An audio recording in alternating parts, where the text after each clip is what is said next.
Morning. Um,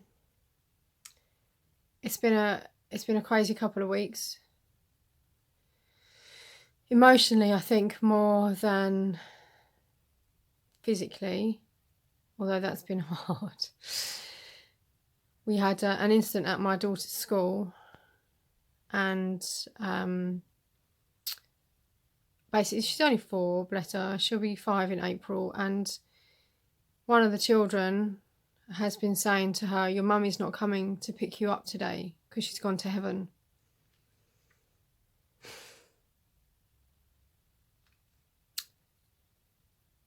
I didn't handle it very well, if I'm honest. Um, in fairness, I think she was fine. I wasn't. I wasn't into it. Still not, apparently. I just couldn't get the picture of her sat in the class wondering whether or not I'd gone to heaven. And yeah, I got really angry. Mama Bear came out to play, and Mama Bear didn't go away again for a good week. I've got to say, I wasn't impressed with how the school handled it. I gave them a book on breast cancer that was aimed at children under 6.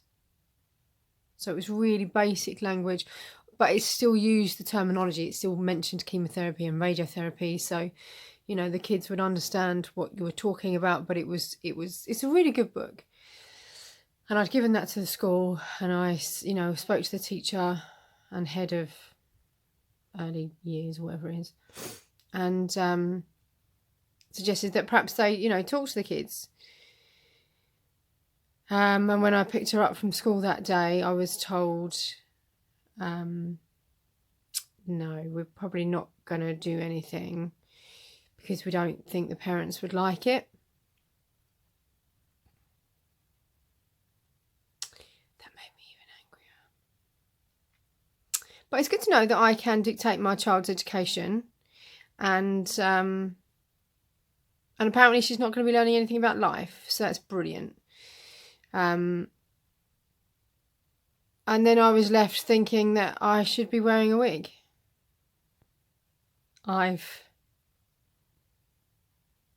made my daughter stand out. How crazy is that? It wasn't a conscious decision. Well, it was a conscious decision not to wear a wig, because when all this started, it was 38 degrees.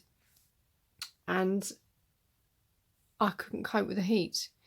And the idea of putting a wig on my head made me feel quite nauseous. So I didn't.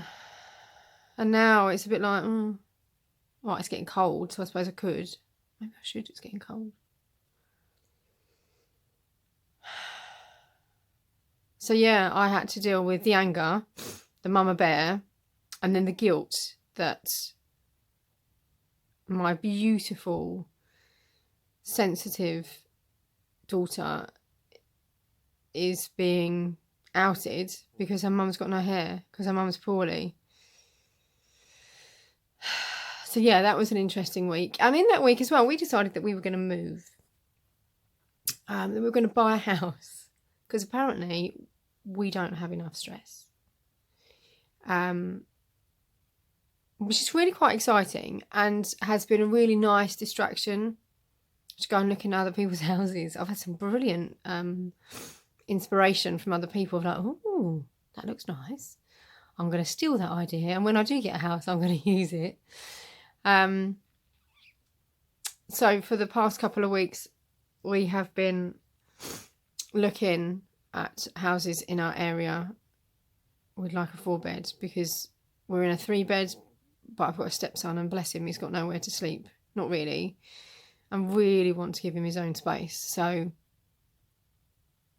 we'll have to make compromises in some areas, like the garden. Our garden's huge, and it's obscene. It's more like a field, so we're definitely not going to be able to afford anywhere like that. But yeah, it's been a really interesting distraction. And then I had the blood test for this new lot of chemo, and that floored me. I actually videoed it, so I'll add that in now. I've just been for my bloods for my next lot of chemo, which starts on Thursday, and I had a really strange reaction in the room. So she gave me the menu to pick out the food, and I feel weird now just even thinking about it. And my nose started to go all weird, and feel really quite sick. And by the time she'd taken my bloods, they had to do my blood pressure again because I felt awful. I felt absolutely dreadful. I just couldn't wait to get out. And just thinking about it now, I feel really quite horrible. Cannot believe I've had such a physical reaction to going back in there. I've never had anything like that before. Crazy. Like, I could actually be sick just thinking about it. So I really don't feel that great. So I popped into Asda's, so I'm hoping I'm going to get some biscuits or something to stop me feeling so crappy. But yeah, wow. Big, crazy.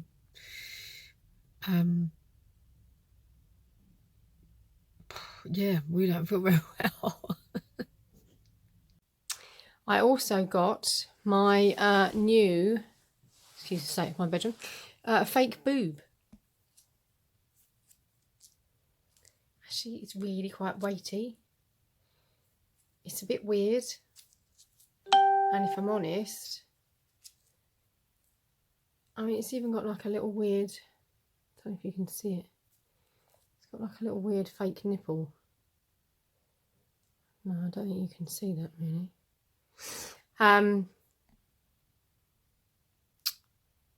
But the weight difference, because obviously there's nothing in the other one, it's just too uncomfortable. So I don't wear it. So I waited all this time for that, £100, and I've gone back to my squishy.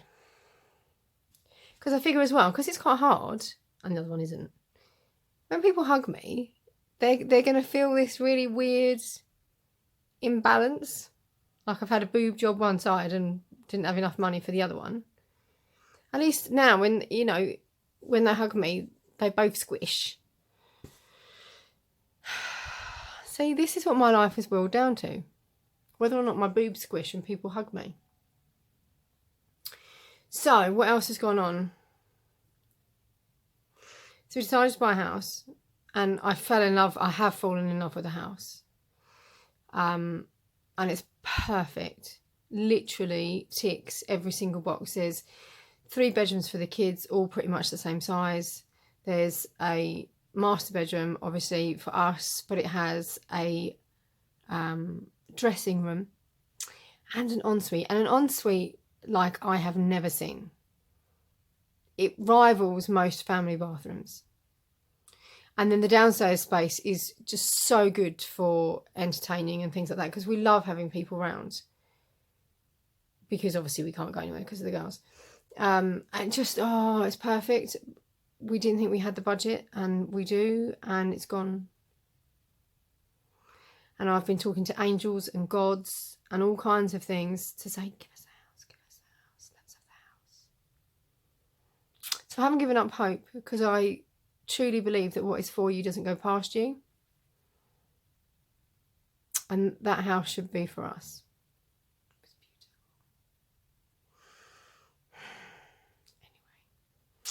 beautiful. Anyway. So because of us moving, because we rent, we're not supposed to put pictures on the walls. So I've been going around taking all the pictures down and filling in holes and things like that. So half of our house looks like no one lives here, and the other half is a complete mess. But you know what? It's good. It's given me something else to think about, because Thursday I had the first lot of the new chemo. I was so anxious. I drank so much that week. It's really not great how much I drink when I'm anxious. I really need to find another outlet. Especially after what happened Tuesday with the blood test. I was really anxious that I was going to be so poorly in the chair. As it turns out, it was just boring. 4.5 hours. I made Tim go back to work because there's no point sitting watching me, you know, have an IV. So I just watched crappy TV and slept. But they gave me, so they put me into the menopause a few months ago, so right at the beginning. So I now have to have injections, which is brilliant. So I get hot flushes. But I suppose it could be worse this time of year. They could have done it in the heat wave. So they put me into the menopause so they could give me another drug. I think it's xanthonic acid or something like that. So that was IV and took 15 minutes. All was fine. Friday morning, woke up, felt fine. Was thinking, a bit nervous, but okay. Had Lauren in the morning. I think we went into town. We just, you know, potted around, did a few bits. And then Tim took her out in the afternoon because I started to dip. And then I really started to dip. And I couldn't stop shaking. I was so cold. I had my big fleecy hooded dressing gown on, a massive woolen blanket I was wrapped in, and I was underneath it all still shaking. And I took my temperature and it was 37.5. And they say at 37.5 you should phone in. Well, I didn't. I had a bath. And my feet and hands were so cold that I didn't realise how hot the bath was. And when I got into the bath, it burnt my bum. So obviously I had to get out again and put cold in. I was only in it probably half an hour. And then Tim came home with the kids. And the plan originally had been to cool the bath down before I got out, because I'm aware that having hot baths are bad. And I don't do it very often. And I was also very aware that potentially I wasn't well. So anyway, the kids came home, wanted to get in the bath. I was panicking that it was too hot and would hurt them. So I emptied the bath and got out the bath. And pretty much as soon as I got out the bath, went, I don't feel very well. But Bella was in the bathroom with me. I was sat on the floor screaming for Tim and a sick bucket because I didn't dare stand because I felt like I was going to pass out and then puke all over my daughter that was sat in front of me. None of which I thought would be a good idea. And if I'm honest, I was thinking about the therapy bill for her when she was older. So, sorry, I'm just playing with my boob. It's like a stress ball.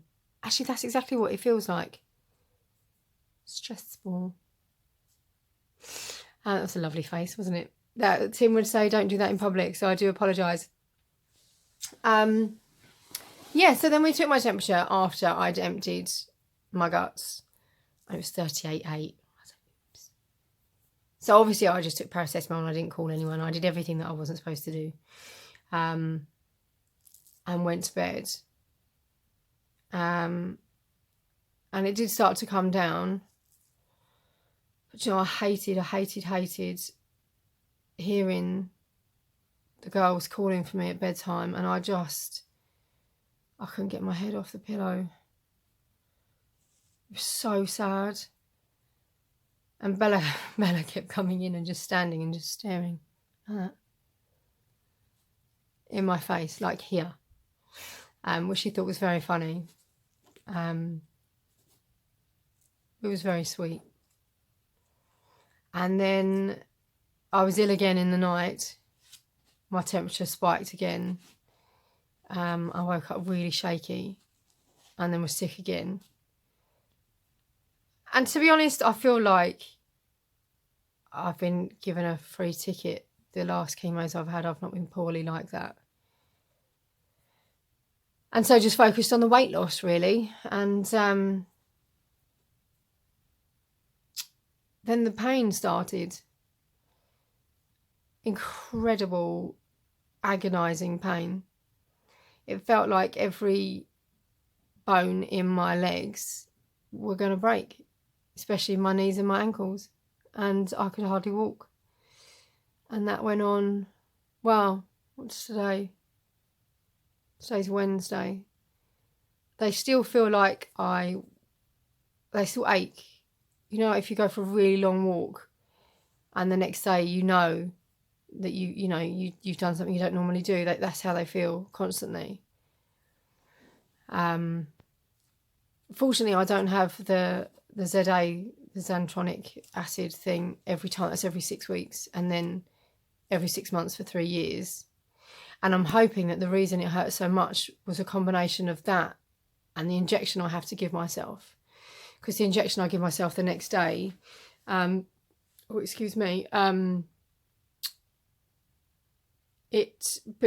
kickstarts your immune system, so it can make the bones in your legs hurt.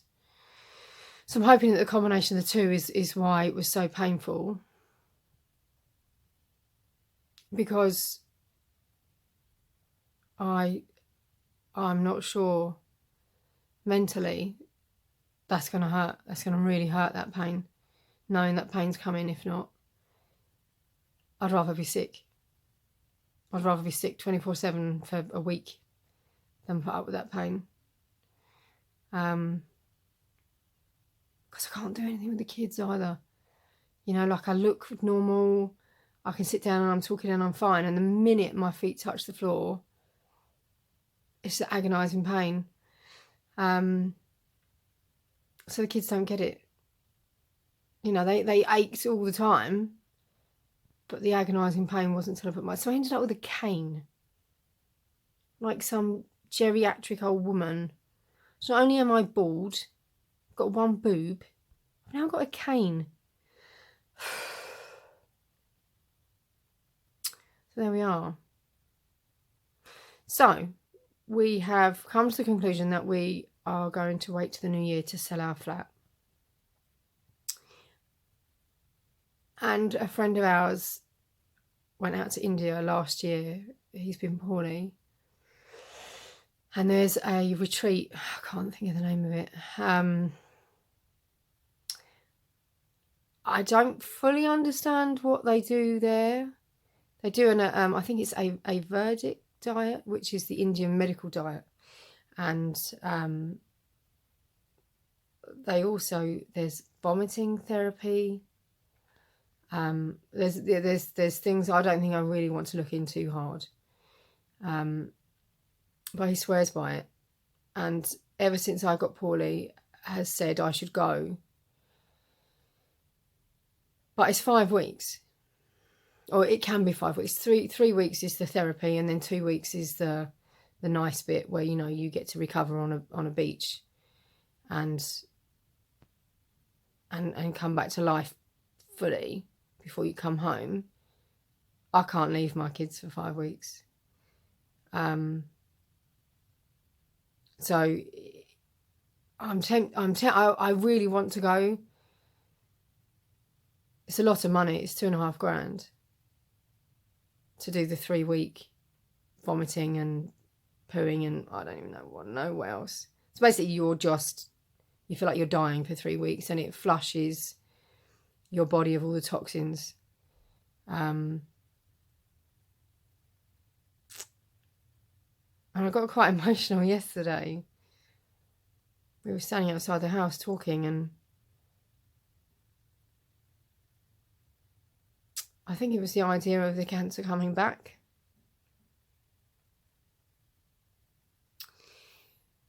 And if there is something that I could do, I know there's no guarantees. I know that. But everything I'm doing is to lessen that chance of it coming back. You know, there's a chance of it coming back in my bones, which obviously means I'm foobarred. You know, the chemo, the radiotherapy, this ZA, it's all to do as much as I can, so I can, hand on heart, tell my kids I did everything to be here. And part of me feels if I don't go to India, then I haven't tried everything. I'm leaking again, I do apologise. So, I don't know what to do, if I'm honest. I do know. I want to go. I need to go. I need to find a way to find £2,500. And we'll just have to postpone the house.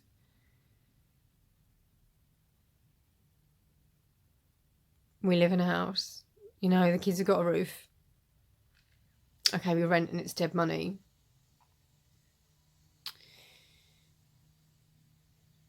But I need to be able to say I did everything. And also to stop, I ache all the time, my bones hurt. And the idea of that lasting any considerable amount of time after treatment has finished horrifies me. I've literally got no energy. I'm supposed to be exercising 3 times a week and I can hardly move.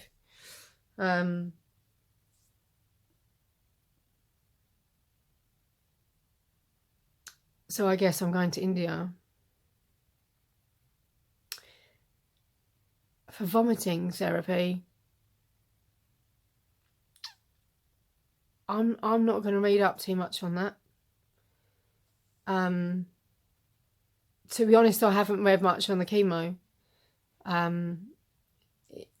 I figure what will be, and there's no point reading on about what's going to happen, because then you're just going to dread it. And I guess that's got to be the same for India. So if anyone's got any ideas on how I could raise, for some money, probably £1,000, that'd be great. I guess it'd be the credit card. Anyway, so that's where we're at. So I'm fine. And I don't mean fucked up, insecure, neurotic, etc. I mean, I'm okay. It's just been a long couple of weeks, and I'm sorry I've not, I haven't blogged. I just haven't been in a good place. And these videos, they don't really come, it's not my first thought. When something's bad, I don't reach for the camera and think I must tell the world about that. I've spent a lot of time in my head, and it's been hard to come back out. My friend, who is also on the breast cancer journey, had some bad news, and hers has spread. And that's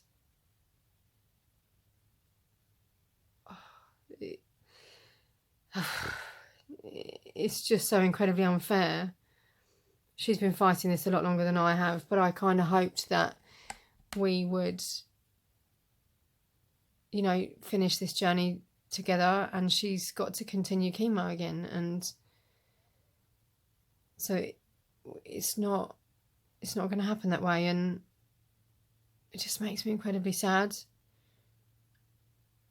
And my other friend, whose husband's got a brain tumour that's spread. It's just been a really difficult couple of weeks, and it's been really hard not to get caught up in the what if it spreads, you know.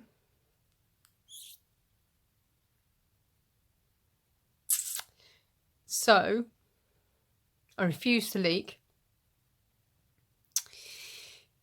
That isn't my story. That isn't going to be my story. But it doesn't stop me being sad. I leaked. It doesn't stop me being sad. I just need to have faith that that isn't my story. That's not my girl's story. That's not my husband's story.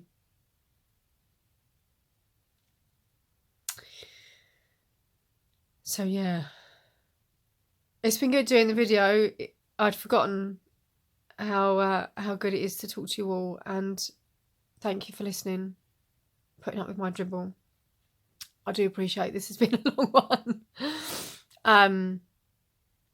I shall keep them shorter in the future, and I'll let you know on India. I'll share the link of where it is so you can see. My friend goes back again, I think end of this year, maybe beginning of next. And he knows of amazing stories about what these treatments have done. So I'm scared, but excited that it will draw a line under all of this nastiness and my family can start again. So I hope you're all well. I hope you're all happy. And I will speak to you all soon. Thank you. Bye.